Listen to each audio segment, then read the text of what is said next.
Kamusta mga amigo? LeBron James versus Kevin Durant, matutuloy na kaya?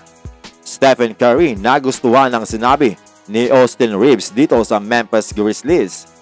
Isa sa mga tumatak na match-up ng Los Angeles Lakers sa nakaraang playoffs ay ang laban nila kontra Memphis Grizzlies.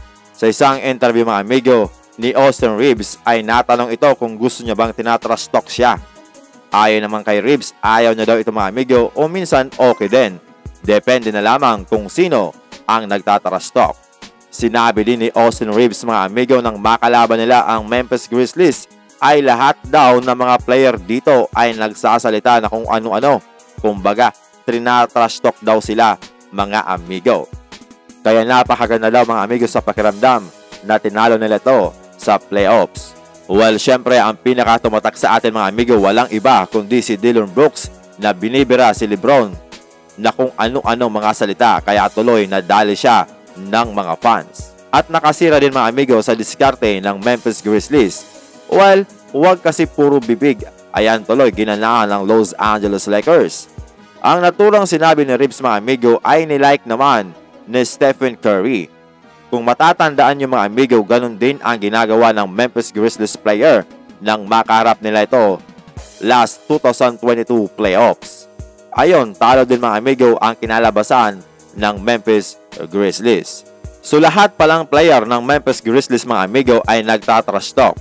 Well, napaganda patuloy itong si Dillon Brooks dahil nagkaroon ng malaking kontrata dito sa Houston Rockets. Kaso kapag naglaro na ito, paniguradong kukutyain ng mga fans. Kahapon, ibinalita natin mga amigo na naglabas na ng schedule ang NBA at ang unang magbabanggaan ay ang Lakers versus Denver Nuggets na paniguradong aabangan dahil sa mga dramang nakapaloob dito. Kaya swerte ng Nuggets at itong si Mike Malone dahil nagbunga ang kanilang ginawang pag-target dito kay LeBron James. Ilan pa sa mga notable game ayon dito kay Shams Charania ay ang pagbabanggaan ni LeBron James at Kevin Durant sa October 26 para sa opening home game ng Los Angeles Lakers. Susundan naman ito ng Miami Heat versus Boston Celtics para sa kanilang rematch. Tandaan natin dahil US time ang sinasabi ni Shams ay a-advance lang tayo ng isang araw. So yan ay October 27 para sa atin dito sa Pilipinas. Sa nakalipas na 5 season, ngayon na kaya ang araw na muli nating makikitang magkakaharap si Kevin Durant at LeBron James?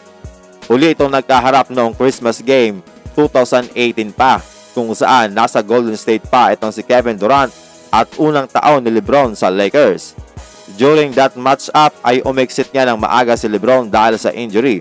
Subalit sa mga susunod pang paghaharap sana nila ay hindi na ito nagkaharap pa dahil sa mga kanya-kanyang injury. Lalo na kay Kevin Durant mga amigo na halos laging injured. So mark your calendar, October 27, magkakaharap si LeBron at Kevin Durant.